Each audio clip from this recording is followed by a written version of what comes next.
This is the Hot Take Hockey Podcast with your hosts, Lucas and John Viveiros. If you had to make, or if you want Treliving to make one move, or you want, because Treliving made a quote even when he was with the Flames that like the biggest moves or I think it's like I don't know, he said defining moves basically for a franchise are done in the summer, those big moves. So if you had like one move, I don't know if the core four is staying. It seems like that's a likely possibility. If you had one move, whether it's like a Dougie Hamilton trade for a top 4 D-man or just a big signing in free agency, like do you have a vibe on what you want from Treliving if there's one big move to be made? Oh, yeah. I think you can go in a bunch of different directions. I mean, I can go first if you want to think about it, but if you got one. I was going to say off the hop, I think it's time. If we're going to take the less sexy pick of moving out the core four, I think it's time to finally give a bolstering defenseman to that lineup and help Morgan Rielly a little bit.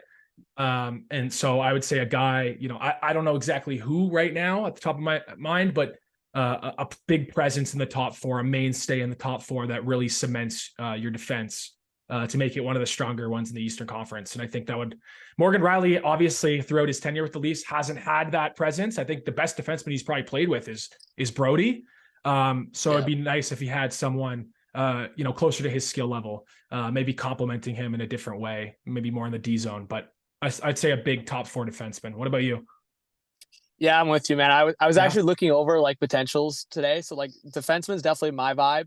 I wonder what Boston's going to do. I don't think Boston, Toronto would make a move again, but like I type like obviously Parayko's contract's a tough one, but guys like that, like right shot, bigger defensemen that have like big time playoff experience. Like I would look at another guy. This is not necessarily a Toronto target, but maybe for other teams like a Brandon Carlo or like something like that. I mean, in free agency, there's not too many options. Maybe Treliving looks like an Orlov in free agency or like a Carson Soucy who's got some good size.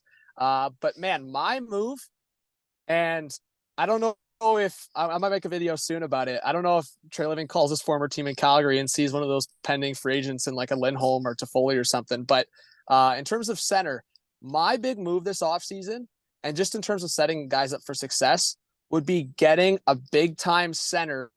Like if you can't re-sign O'Reilly, of course. So if you don't re-sign O'Reilly, get a big time center to go 1-2 punch again with Matthews so you can shift Tavares to the wing. And I think at least in that aspect, that allows you, as we said, if you're keeping the core 4 together, add a core 5 member, add a core 6 member, add guys that can jump right into that top 6 that are not necessarily feeling the pressure of like a Matty Nyes or Nick Robertson who they try to plug in there. So I think in terms of setting guys up for success, Treliving, whether it's you're getting your guy in Elias Lindholm or getting a different center, I think, Lucas, unless we see a really different structure, I think it's time for Tavares to go to the wing.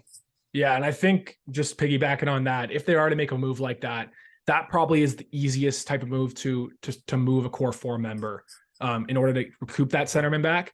If they're to still keep it, there might be some salary cap gymnastics, or there might just be, the assets going out the door are probably going to be more draft capital. But I mean, bringing in a big center, like we talked about on the previous episode in like a Marner style trade, I think would be the way to go if you're going to move out a Marner or a core 4, a Nylander type piece. Yep, for sure. Well, good shots. Cup final preview. Leafs officially hired Treliving. This was a little short, another short one. Let us know how you guys feel about it. Spotify, Apple, hit us up on social media. Hot Take Hockey Podcast, episode 38, and we'll see you on the next one. Peace.